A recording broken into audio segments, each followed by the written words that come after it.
of the Alleghenies, east of the Mississippi, the rolling prairie that was America's second frontier when the Republic was young, when the new nation could not be sure it had the strength to stand or the will to live. Along this lake that washes the shores of western New York State and a corner of Pennsylvania, on this soil that became the states of Ohio, Indiana, and Illinois, history was made. Here America grew to a sovereign nation that drew strength and sustenance from the farms, the mines, and the factories of this territory. From Buffalo to Chicago, from Cleveland to St. Louis and Peoria, and such cities as Ashtabula, Erie, Massillon, Fort Wayne, Indianapolis, Zanesville, Kokomo, place names that spell America, as dyed-in-the-wool Yankee as corn on the cob, the World Series, and the hoedown square dance on Saturday night.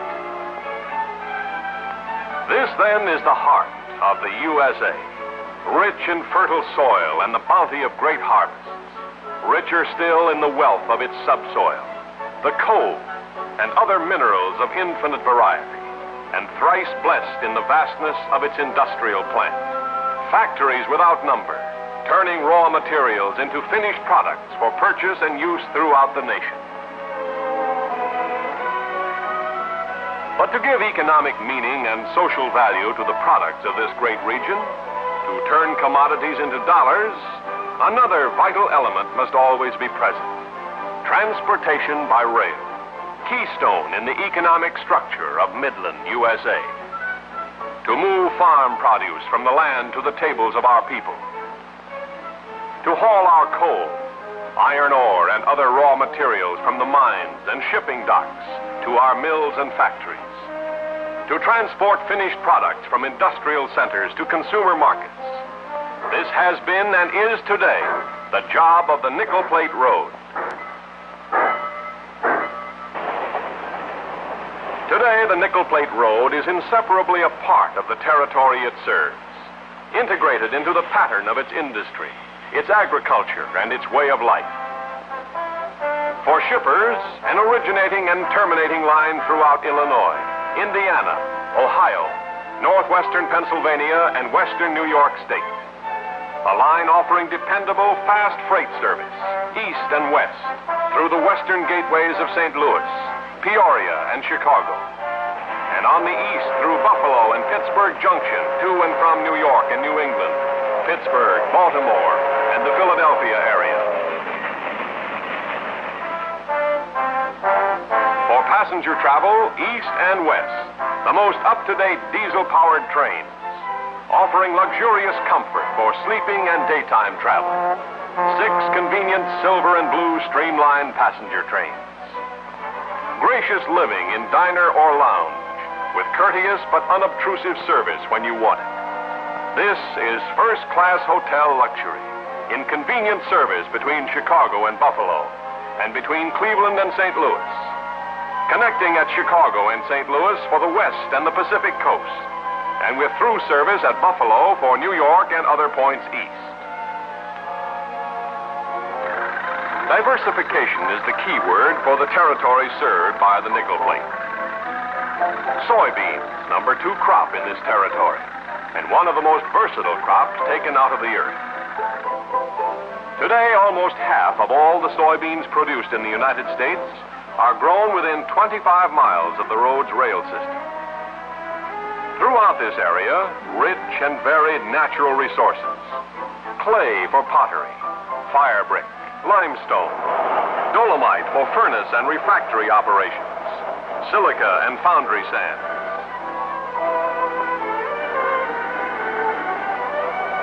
Coal, number 1 subsoil product in the Nickel Plate territory. From the mines of southeastern Ohio, more than 7 million tons a year.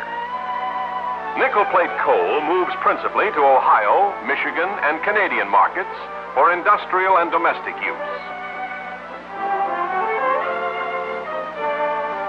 Considerable tonnage also moves to the company's coal dock at Huron, Ohio, for transshipment up the Great Lakes. Here, a modern electrically operated car dumper loads coal into lake vessels at the rate of a train load each hour.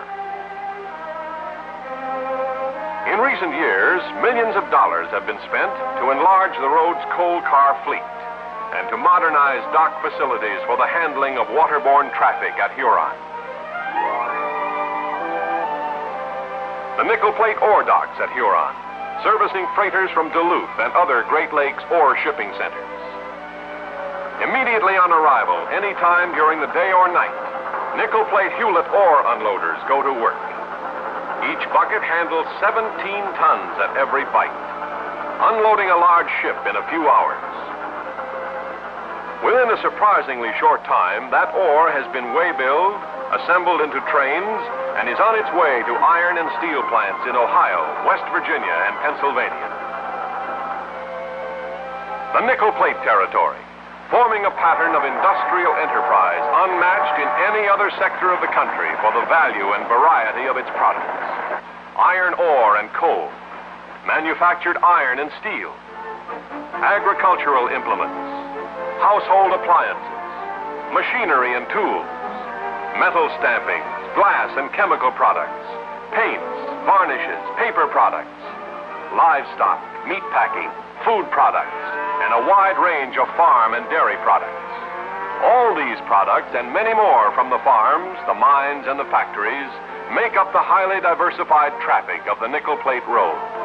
Products that are picked up at the country stations, the towns, and the big cities, and hustled to the nearest division points to be consolidated into high-speed through trains for delivery to the consumer markets of the nation, over a system developed for fast, dependable transportation, operating on round-the-clock schedules, moving freight swiftly, safely, economically, in any and all kinds of weather.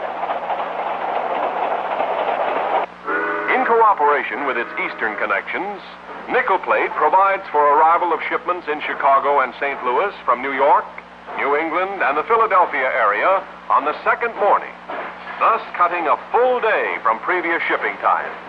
Service available for less than carload as well as carload shipments.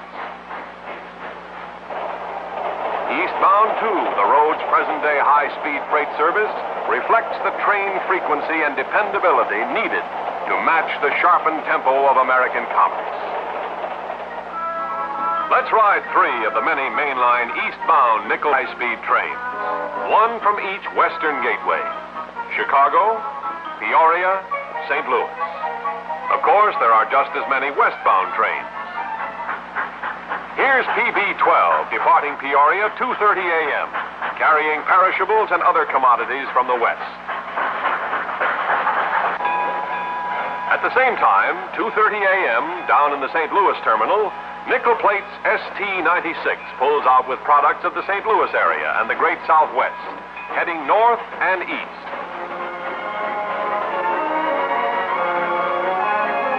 Rolling now at high speed, through the night, clear track ahead on main line to Frankfort. At 8 a.m., the same morning and every morning, Nickel Plate CB-12 pulls out of Calumet yards in Chicago with meats and packing house products, livestock, citrus fruits, table produce, and a wide variety of manufactured products. 9 a.m., and here comes PB-12 from Peoria, on time, pulling into Frankfort, Indiana, a Nickel Plate main dispatch point. No delay, rain or shine, as switch engines go to work.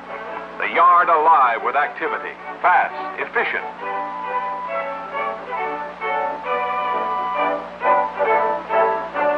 9:45 a.m., and ST-96 in on time from St. Louis.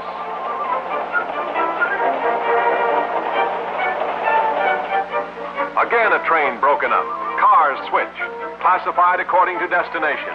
Some via Michigan City for points in western Michigan, such as Grand Rapids. Some via Toledo or other gateways for Detroit and eastern Michigan. Others for Cleveland, Buffalo, Pittsburgh, and North Atlantic states, moving through the Buffalo or Pittsburgh Junction routes. Caboose coupled on.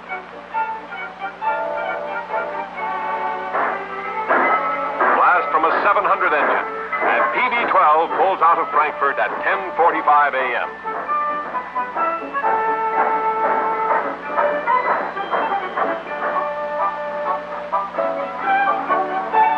ST-96 from St. Louis continues to move its traffic through for Toledo and beyond.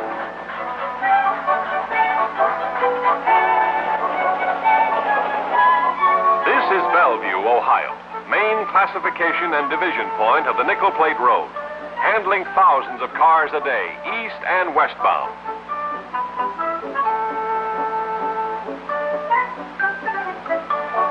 CB-12 from Chicago, rolling into Bellevue at 5:35 p.m. And again, switch engines and yard men go to work. Not a minute wasted, not a detail overlooked. Precision machine efficiency in speed and economy of movement.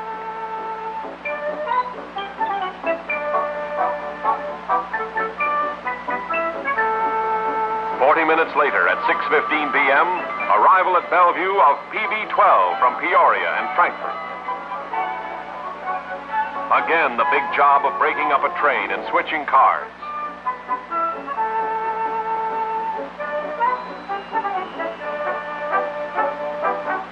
Again, train reassembly. And 1 hour after arrival at Bellevue, each train is ready to move eastward again.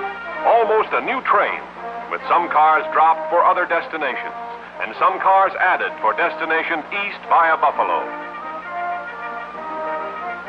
CB-12 and PB-12 are on their way to Buffalo. Rolling through the night via Lorraine, Cleveland, Painesville, Ashtabula, Conneaut, Erie, Dunkirk, Buffalo. Two trains almost together. CB-12 from Chicago, PB-12 from Peoria, with pickup cars from St. Louis, arriving early morning, 4 a.m., to connect with eastern lines for New York, New England, and the Philadelphia area. Time en route from Chicago to Buffalo, distance 508 miles, time 19 hours. From Peoria to Buffalo, distance 647 miles, time 24 and a half hours. From St. Louis to Buffalo, distance 709 miles, time 24 and a half hours. How is such a standard of high-speed freight service attained and maintained? By teamwork and keeping in step with the times. Teamwork among nickel platers, teamwork with shippers, and teamwork with connecting railroads. And of great importance, a comprehensive program of improvement involving expenditure of millions of dollars every year for roadway, bridges, yards, and terminal improvements. Radio installation in locomotives and cabooses and all kinds of mechanical devices. Widespread installation of centralized traffic control. All of these and other improvements result in the cutting down of time in transit and the expediting of high-speed freight and passenger service.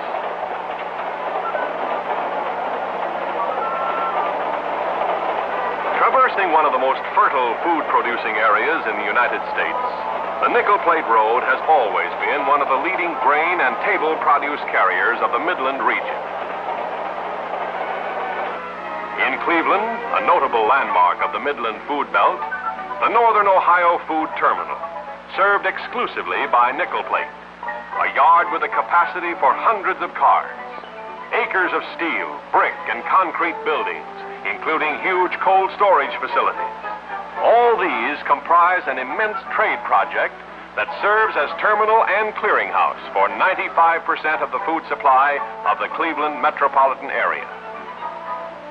The Niagara Frontier Food Terminal, with comparable facilities, serves the Buffalo metropolitan area, with loading platforms and buildings for hundreds of wholesale grocers and dealers in produce, butter, eggs, and poultry, servicing more than 95% of the population. Nickel Plate strives constantly to reduce freight loss and damage claims. Continuous personnel training in careful handling of freight is part of the program. This emphasis on safe packaging, loading, and stowing even reaches into the shipper's plant to make sure freight is properly handled from assembly lines to consumers. Lading inspection is made available without cost throughout the nickel plate area. Serving as a clearinghouse for facts and figures about every city, town, and village on the nickel plate system, the Industrial Development Department has been a vital force in the expanding economy of the region. Specialized research and surveys of every kind, photographs and maps of available industrial sites, easy-to-read charts on population trends, climate, public utilities, labor, soil analysis, educational facilities, family life. A complete, many-sided picture of life and work in every community. A job of trend and fact-finding undertaken as a public service. Railroads continue to be an important part of American business, touching the lives of every man, woman, and child. But there is also a marked human side to modern railroading, best expressed in terms of occupational pride and community citizenship. A good railroader is a good citizen of the town he lives in. A good railroad is a good citizen of the region it serves. Nickel Plate has a quiet pride in the civic and business relations it has established with the cities, towns, and villages that line its tracks. Modern railroading is a business built on public contacts. The Nickel Plate Railroad maintains such contacts through its traffic offices in 44 cities throughout the United States. 44 offices staffed by nickel plate traffic experts who provide courteous and efficient service to the shipping and traveling public. Every time we help a shipper, every time we help a passenger, every time we punch a ticket, every time we handle a shipment, every time we serve a meal, public impressions are formed of us as railroaders. Good, bad, or indifferent. 17,000 nickel platers know this, collectively and individually. They know it means loss or gain of the public's respect, on which depends the prosperity of the company as an operating railroad, and their own security as nickel platers. For today, as always, good public relations means good business. We have had a glimpse of the territory served by the Nickel Plate Road. It is a land good to have been born in, good to come to plant family roots, to establish and develop industry and commerce. This has been the story of that land, Midland, USA, in terms of the work it does and the life it leads. A part of that story, small or large, but we believe a significant part, has been and will continue to be the Nickel Plate story.